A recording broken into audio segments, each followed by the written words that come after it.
Hello everyone, today I will discuss about the world of regions. Have you ever wondered what is world of regions or any idea? So, I will discuss it. So, world of regions shows that the world is organized beyond individual countries. Nations work together through regional cooperations to address the economic and political and cultural issues dividing the world into regions based on geography, culture, economy, and politics. It helps us to understand the similarities, differences, and cooperation. Each region has its own identity, and tackles about local and global challenges such as trade, migration, and climate change. So simple explanation. So world of region, it means that world is not only divided by countries, but also have a larger areas called region. These regions are made of countries that share similarities and characteristics such as geography, culture, economy, and politics. So example of world of regions, so Asia, Europe, Africa, North America, and South America, and the Middle East. Each of these region has its own unique and identity, lifestyle, and challenges, and mo siya yung nakapaspecial sa usa ka country. So example sa Asia kay it's known for its growing economies and rich tradition. So ang mga countries sa Asia is improving quickly and successful. So dali ra sila maka-improve, then successful na yun sila. Then sa Europe is recognized for its modern and industries and democratic system. So sa Europe is mga citizens there is they can vote wisely, walay nag-force nila. Then sa Africa is rich in culture and natural resources. Then example, gold, diamonds, oil, and manada yun sa each region also faces its own challenges. So na daw mga tagsa challenges taga-region. So some regions experience natural disaster, and other face poverty and political problems. So the tungod sa regional cooperations, countries can help each other and maka-recover din sila and grow stronger. So ang concept ng world of regions is help us see global inequalities, and that's all.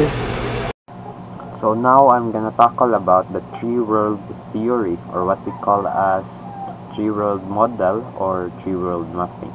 So before we jump on that, we're gonna talk about first the Cold War, the thing that started it all, or the thing that started the three-world theory.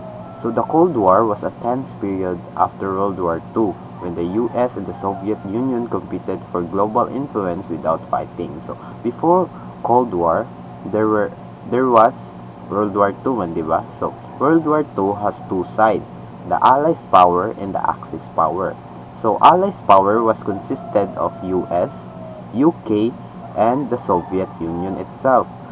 The only thing nga ganahan sa Allied power is to promote freedom and peace, and to take down the Axis power, which was led by the Nazi Germany, Fascist Italy, and the Imperial Japan. So between the two powers, the Allied powers and the Axis powers, naani sila political ideology.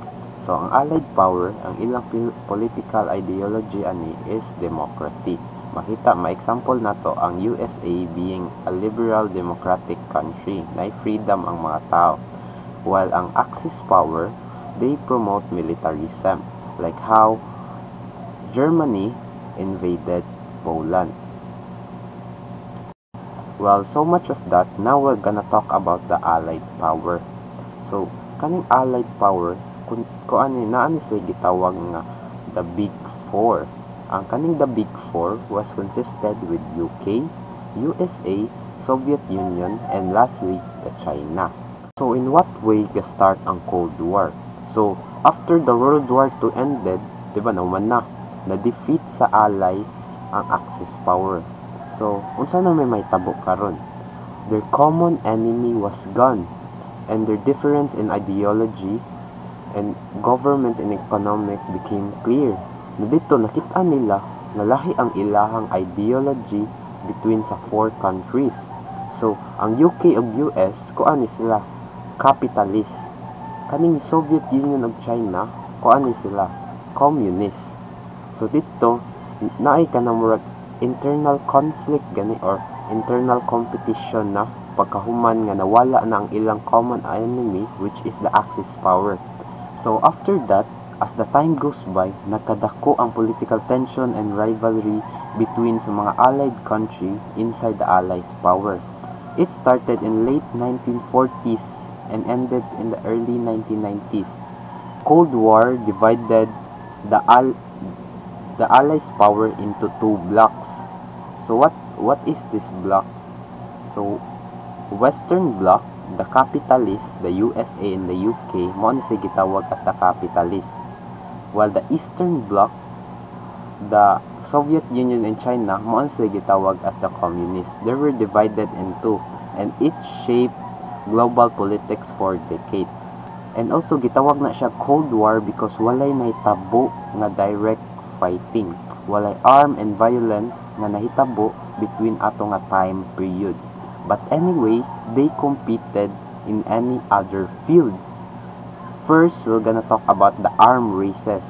So, arms races, kuan siya, development of new weaponry. So, unsam na siya. So, kanang new weaponry kanang nag-develop kag unsay mga bag-o nga weapons. So, you may ask, kinsa may una nga nakakuan ani kanang sa kaning nga Cold War kinsa may una? So ang nakauna ani sa arm races is the USA. They created the first nuclear bomb. Mo ni gitawag as the Manhattan Project. Mo na ang movie nga Oppenheimer. So kana pa lang nga idea nga naka-create ang USA og the strongest weapon sa history of human. It send a threat, nitaas ang tension between sa mga allied country, especially the Soviet Union. To the extent nga ang Soviet Union gasan nag-spy during sa Manhattan Project to know how the nuclear bomb works and how the nuclear bomb is created. So next is the space exploration. So kani space exploration from the name itself, the country races nga kisay una nga makagawa sa ato ang world to explore the space. So you may ask, kinsa may nakauna na sad ani diri nga part? So ang nakauna ani nga part is the Soviet Union. Kaning Soviet Union, they were the first kanang country they were the first country nga nakapasend og rocket, which is what we call as the Sputnik 1. So next is propaganda and influence over other country. So diri na nimusod ang political ideology. So kaning USA and UK lang political ideology ani is capitalism. While kaning Soviet Union and China ang ilang political ideology ani is communism. So you may ask, unsa ang difference between sa capitalism and communism? So in terms of ownership, ang capitalism is nakay rights to have your own business, like private ownership of property.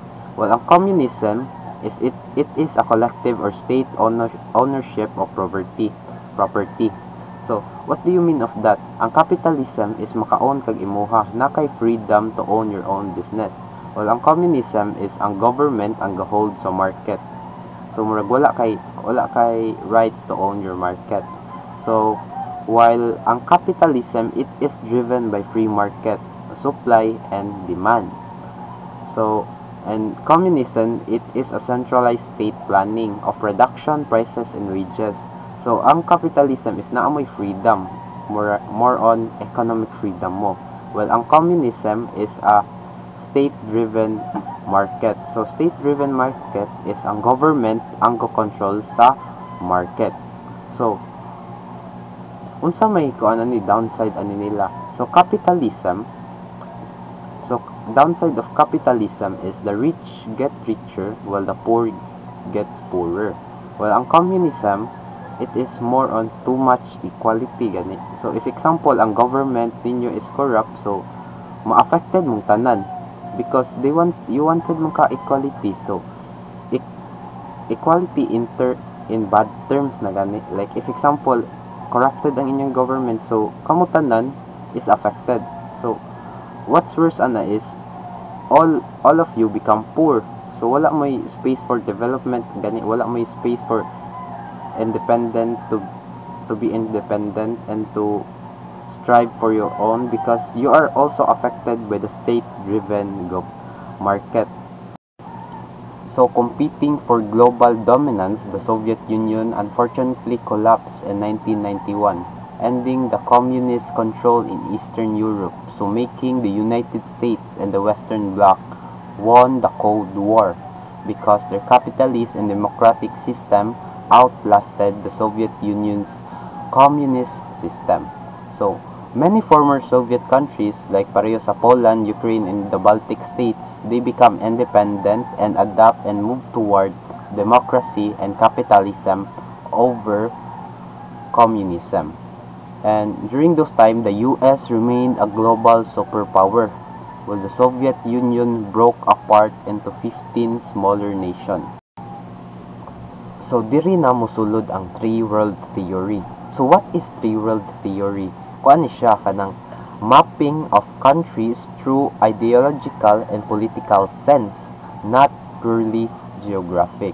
So ato ni siya compare sa kanang normal mapping lang, kay ang normal mapping is geographical o data driven man siya, like mga population unsa kadako ang country.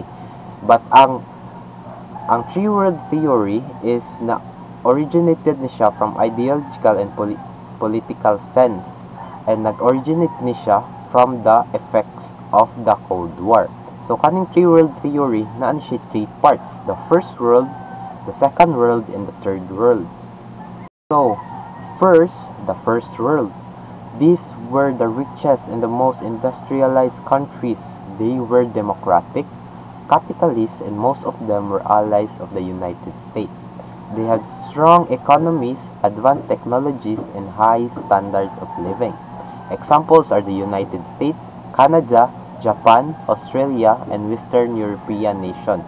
So diri makita gyud nato how vast, how big the propaganda and the influence over other countries did by the United States to other countries, di ba?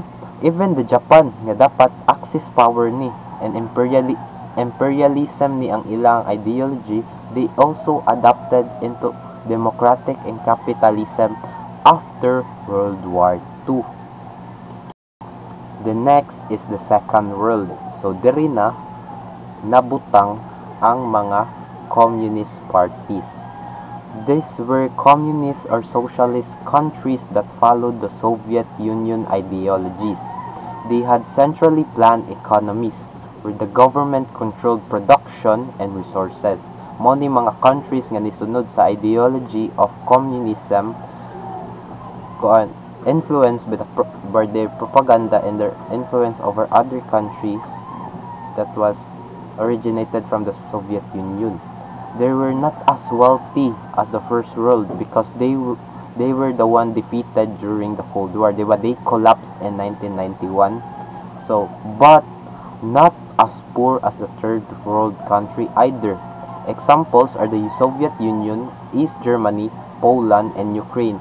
So here we can still see nga na mga part sa Soviet Union nga naapil gyapon ari sa second world because even though they were defeated, even though ni-collapse sila during sa pag 1991 is naamagyapon ang ilahang naamagyapon sila nasugdan, di ba? So there were still the second one, the second world countries.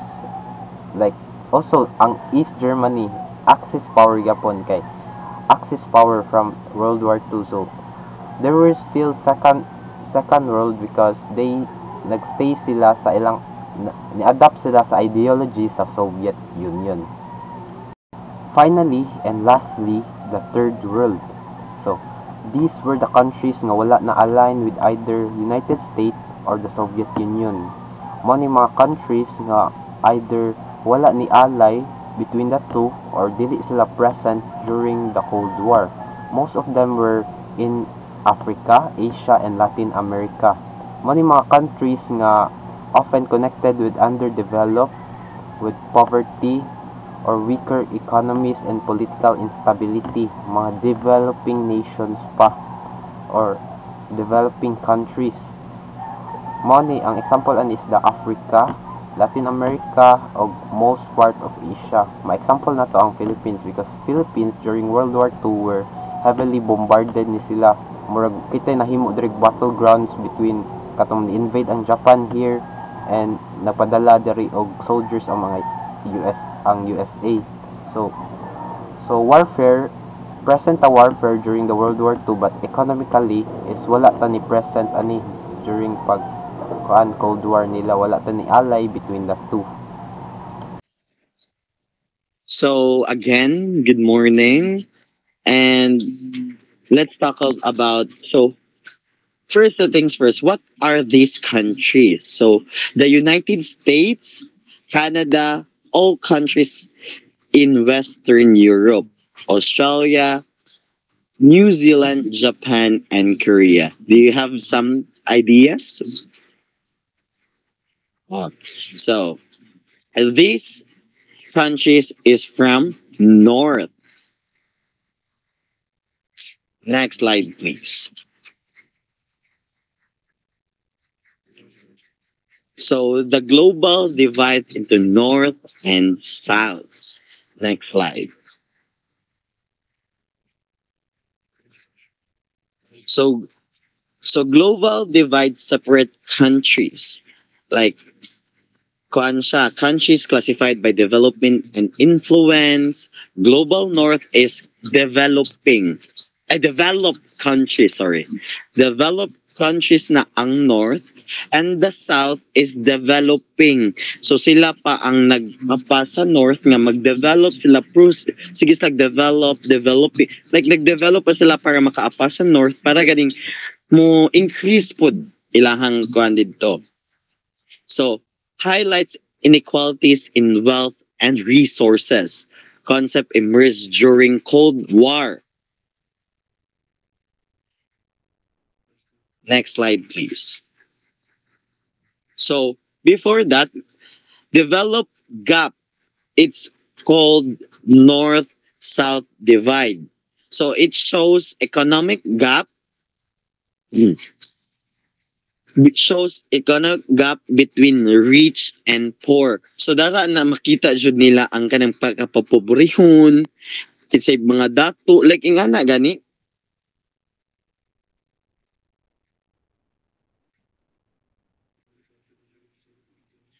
No, that's it highlights economic differences between rich and poor. So it emphasizes global inequalities in wealth, in resources, and overall development. Next slide, please.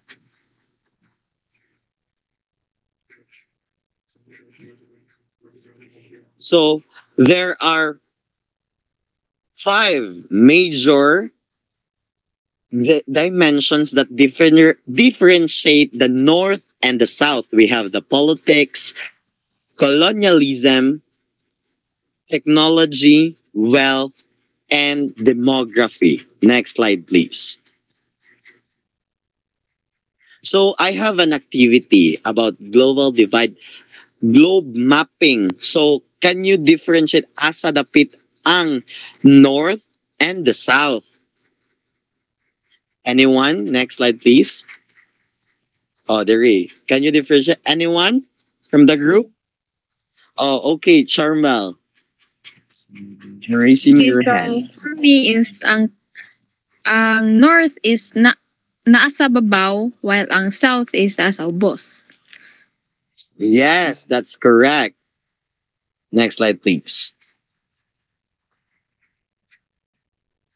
So Brent line is a visual representation that divides two into regions. We have the north and the south based on economic development and wealth. It it proposed by German economist Willy Brandt in 1980s. Next slide, please.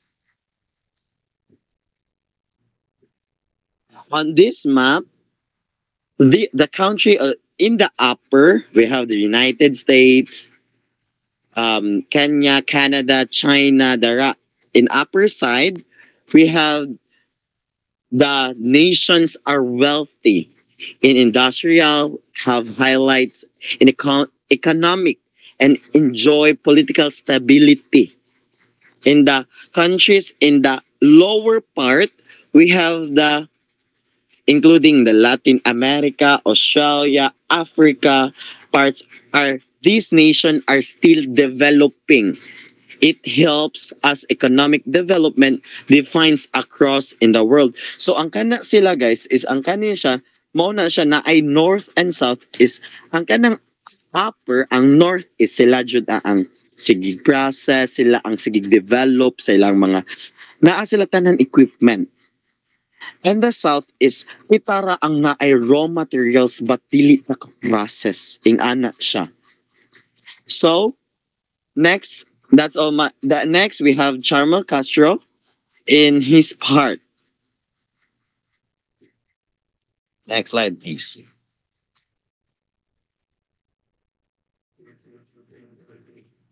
Okay, so the next is we have the North and South Latin America.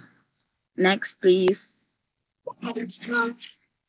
So, Latin America. Countries in the Americas settled by Spain or Portugal, mainly south of the United States. So these are countries na civilized sa taga Spain or Portugal.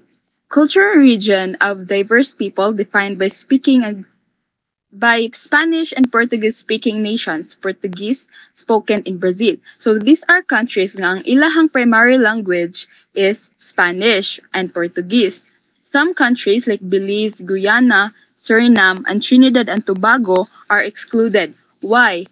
Kay kuan man dili nila primary language ang Spanish even though geographically part sila sa America. Next, please.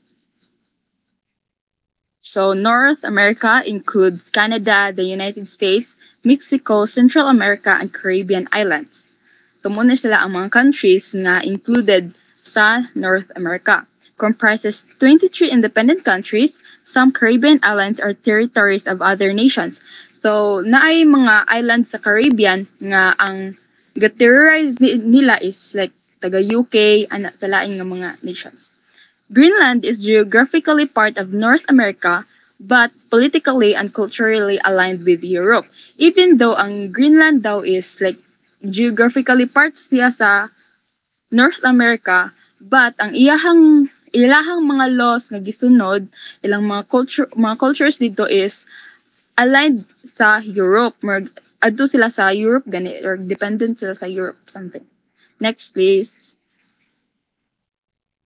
So, South America, fourth largest continent in the Western Hemisphere, includes nations south of Panama, comprises 12 independent countries and 3 major territories. Ang kanang 12 independent countries are Brazil, Argentina, Colombia, Peru, Chile, etc. And nearby islands included Easter Island, Galapagos Island, Falkland Islands, South Georgia Islands. Muna sila ang mga nearby countries na included sa South America. Next, please.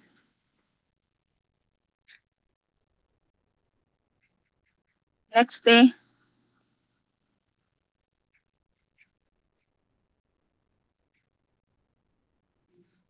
Next. Hey.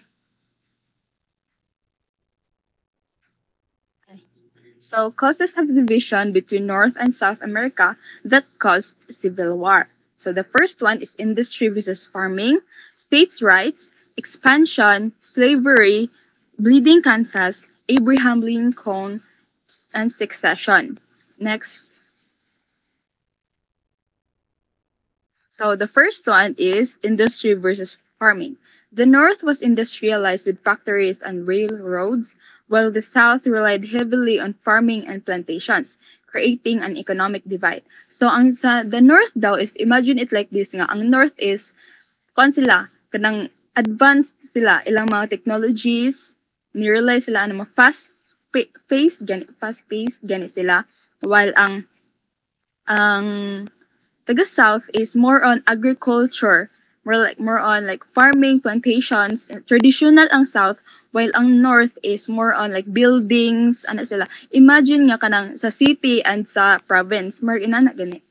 Ano siya, ang industry versus farming. Sa dira pa lang economic, nanay division between sa ilang economic. Next.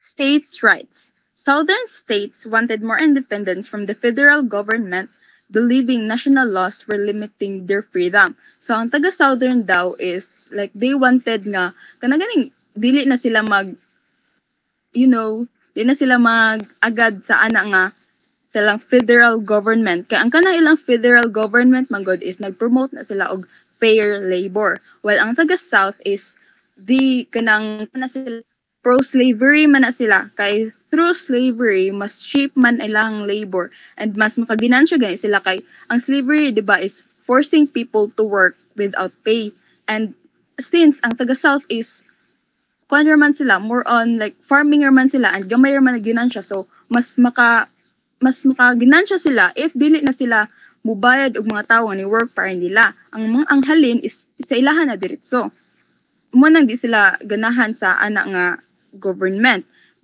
kay believing national laws were limiting their freedom. While ang taga North is they believe na if walay mga laws ana is kanang maka-weak na sa mga countries, mas more divided kay since ang mga tawo is wala na sila lahi na sila kuanan ba tuuhan ba ano. Next, expansion conflict. As the US expanded westward, every new state became a debate. Would it allow slavery or not?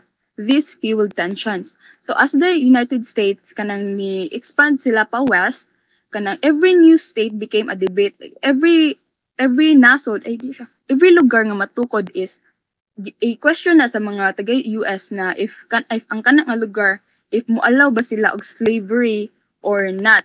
Ang taga North is ang taga South is pro-slavery, dyan na sila, dyan na sila kanang more on dyan na sila slavery. Well, ang taga North is dili sila kay since for them it's kanang morally wrong and it's kanang it's cruel and unjust para nila. Wala siya. Ilan ng debate na nila. Next.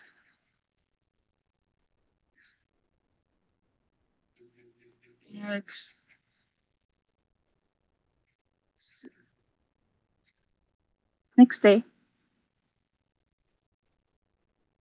So, bleeding Kansas. Violence broke out in Kansas when pro-slavery and anti-slavery groups clashed over whether the territory would permit slavery. So, ang kanang Kansas is, siya, country na siya sa North, US. And muna siya ang kanang countries nga ni-expand pa west. One na siya sa countries nga ni-expand pa west. And ang kini naayloan na nga in 1854, the Kansas-Nebraska Act was passed by Congress, and this law stated that people in Kansas can vote whether i-allow ba nila ang slavery. And ang Kansas is known na siya for kanang being kanang anti-slavery gani sila, and since wala may ganahan nga mapilde nilang duha ang kanang mga pro-slavery nga taga South is gi-attack nila ang Kansas, specifically sa Lawrence, Kansas, taon na siya sa Kansas, ilang gi-attack ang mga anti-slavery aron i-manipulate gani nila into kanang aron mobalhin ang ilahang ang ilahang partido mobalhin pro-slavery sila muna ang Bleeding Kansas, and violence broke out kay gi-attack man iniuna man ang mga pro-slavery aron ang i-vote sa mga taga Kansas is i-allow nila ang slavery imbis anti-slavery unta sila, but ang mga pro-slavery is kanang ilamang giunhan aron mubalhin ang mga taga Kansas aron i-allow nila ba muna siya Bleeding Kansas na bloody fight nga nahimo ito.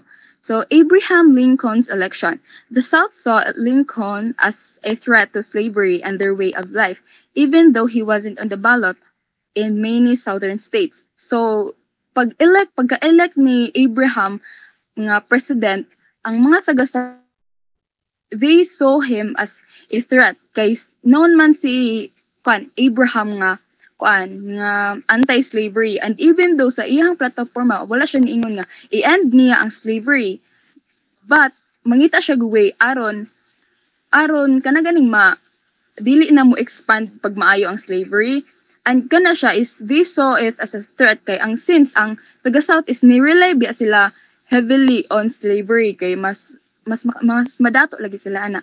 And moto, even though he wasn't on the ballot in many southern states is even though dili sila makabutar ni Abraham, ang taga South is nagpakita nga ang taga North is politically and kaning mas powerful gani sila sa ilang population, sa ilang economic pod, nga even though ang taga South is dili sila makabutar pero nakadaog yapon si Abraham. And kana is nag-result na into, next slide day, into succession. Ang kanang succession is kanang paghawa gani nila. So after Lincoln's win, southern states began to leave the Union, starting with the South Carolina, which directly triggered the Civil War. So after daw pagkadaog ni Abraham is ang taga South kanang diba, they saw him as a threat. So nihawa sila, and one of the goal ni Abraham man is to preserve the Union. So even if it means kanang mugamit sila force aron lang jud magkausa gani ilahang nation. So aron na triggered ang Civil War. And also ang taga North is para nila if muhawa ang isa ka sa ilahang nation is they find it illegal man if kanang muhawa ka, so dapat isa ra jud. So ang kana is naka-trigger na ano sila og kanang Civil War. Dito na nagkagubot na jud maayo ang ilahang both nations dito. So starting with South Carolina and followed by the Mississippi, Florida, Alabama, Georgia, and Texas. So muna siya ang mga rason og nganong kanang naay division between sa North and the South. So the first one is katong sa ilang economic, sa ilang states' rights. So those are the causes, the 7 causes on nganong naay division between the North and the South. And now let's proceed to the next reporter. Thank you. Good day everyone. I will discuss the differentiate of the Global South from the Third World. This is the Global North. Developed economies over 90% of global manufacturing. Then, the 95% of people have basic needs met and access to education. Only 1/4 of the world's population but controls 80% of global income.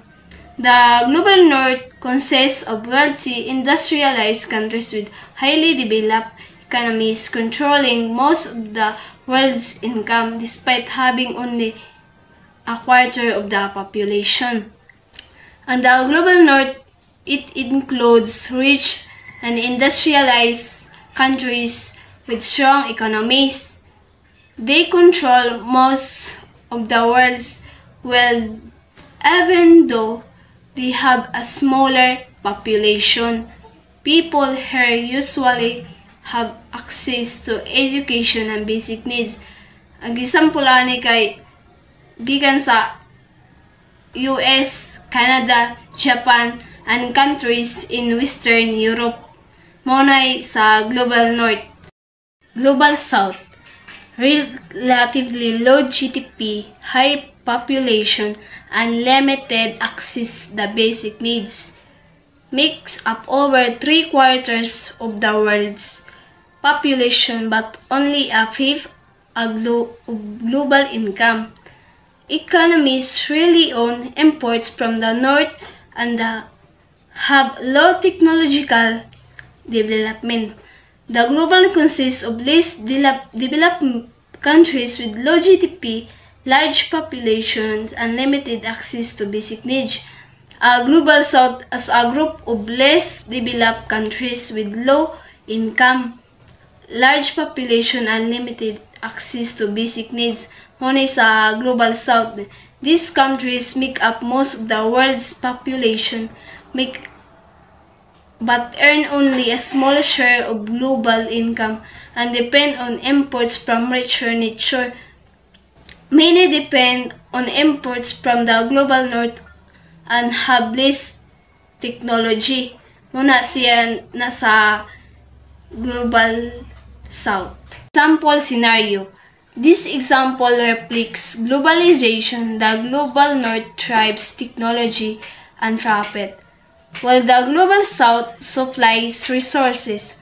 It shows how countries are interconnected but the benefits are unevenly shared.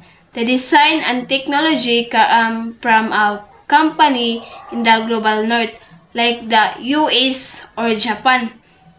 Ang example, ani kay ang smartphone as an example of inequality in globalization. Companies in the global north design and sell phones, while workers in the global south mine raw materials and earn low wages. The north earns more profit even though the south provides the resources. The second example scenario. Globalization links the north and south but unequally. For example, coffee comes from the south yet most profits go to the north. Globalization connects the north and the south but not always equally. For example, ani kay coffee trade. The globalization connects the global north and south but fairly. For example, coffee is grown in the global south, but companies in the global north make most of the profits. It shows that even though countries are connected, wealth is not shared equally. Muna sa example scenario of coffee trade. Defining developing nation. The Third World was a Cold War term for less developed nation in Africa, Asia, and Latin America that we are not aligned with the US or Soviet Union, while the Global South is modern term covering the same regions and poorer areas in wealthy states, focusing on colonial history and global inequalities. Agwananay kay term for less developed nation in Africa and Asia. During the Cold War, the Third World referred to the less developed nations, mostly in Africa and Asia, Latin America. Muna siya. The term Third World was used during the Cold War to describe poor countries in Africa, Asia, and Latin America that then sided with the US, the Soviet Union. Global South instead, which focuses more on colonial history and global inequality, not just politics. That's all. Thank you. Good day everyone. Today I will discuss about Latin America and global relations. So first we have the process of globalization in Latin America. So globalization in Latin America grew stronger in the 1970s, during a time when many societies were conservative and cautious about rapid changes. The region faced economic challenges including low growth, high inflation and rising unemployment. Many people worried that globalization as a foreign influence could change their national and cultural identity. So in this first part, ang Latin America kuno in doubt pa siya if i-accept ba niya ang globalization kay they want to preserve and conserve their traditions and cultures. And if they would accept globalization, naman ako ng possibility nga ma-change ang ilang national culture and identity. So next is globalization has significantly affected Latin America. It opened access to international markets and attracted foreign investment, bringing economic growth. It also introduced new technologies and cultural influences. At the same time, it created dependence on foreign economies and triggered social and political changes. Overall, globalization has brought both opportunities and challenges to the region. So as we all know, globalization is a two-way sword. It gives you a positive or negative impact. Here we have positive impact where it helps the economy grow and finding a foreign investment, but the downside is them being dependent to the foreign economies, and it also causes change to social and political change. So the third one is the Latin American experience shows that democratic stability relies on reducing economic and social inequality. So governments achieve this through policies like social programs, land reform, and fair taxation. When inequality is high, it can lead to political instability and social unrest. So overall, inclusive development is essential for stable and lasting democracy in the region. So they want to achieve democratic stability by doing a social programs, land reform, and fair taxation of all people in the community. They want to avoid having a political instability and social unrest of their government. So next is Latin American countries face wars to define national borders in conflicts with the Catholic Church over power and land. Political instability, revolutions, and social movements shape governments, while foreign intervention and independence on exports influence economic policies. Global pressures also push countries to adopt economic reforms and build stronger institutions. So since Latin America countries struggled with wars, political instability, and foreign control after naging independent sila, so ang conflict na nahitabo ay conflict over borders, land, and power nga sa government nila kay mas weak. And because of this struggle, ang government karon sa ilaha, in try na sila to be the best version of themselves. Like they try to develop and making them focus to reform, stability, and independence. So next, we have the economic issues in Latin America. So the region continues to struggle with poverty, inequality, and unemployment. Debt crisis and fiscal instability affect many countries, while limited industrialization and weak infrastructure slow development.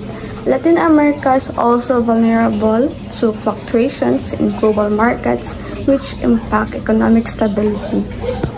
So Latin America could face of a lot of problems like poverty, inequality, and unemployment. And also other countries has a large utang, and they also have an unstable finances. So maglisod sila to have a fund public services.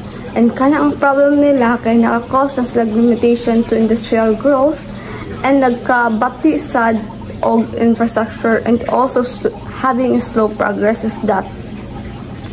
And so because most economies nag-rely man sila sa exports and changes in global markets prices, so maka-affect sa ilaha. So these all problems are directly involved with them kay maapektuhan man dyan sila with the changes of money, trade, jobs, and development. So we have example scenarios. First is Latin America exports oil, coffee, bananas, and soybeans to the global north, while exporting technology, machinery, and medicines. So, ang Latin America kuno gapagawas og oil, coffee, bananas, and soybeans to the global north. But gadepend Japan sila sa gihatag sa north with the technologies like machines, mga medicines. So it states nga nag-tie Japan sila into global market but also remains dependent on the north. Kaya if wala sila ma-receive nga machines, technologies, and medicines sa north, dili na siya ka-produce sa ilahang product, which is what they export, like oil, coffee, and bananas. So next is Latin American music and dances like salsa and reggaeton are popular worldwide, showing cultural globalization. So as we all know, we have different of culture in every country. But since the Latin American music like salsa and reggaeton are being popular worldwide, it is the effect of globalization. It shows like globalization is not just about economic but also about cultural change, where we try to adapt other countries and then other countries try to adapt also to our culture. So next, we have many Latin Americans migrate to the United States or Europe for work, sending back remittances that support their families and economies. So, ang remittance ay gihatag nila sa ilang family sa home country nila, mas maka-boost na sa ilang local economies and making a migration an important global link. Closing quote, we have a quote from Plutarch that states, "An imbalance between rich and poor is the oldest and most fatal ailment of all republics." What we have between global north and global south isn't an imbalance because it is defined based on politics, technology, wealth, and demography. North as the developed countries and south as the developing countries. So that's all for our reporting. We hope that you learned something from our video.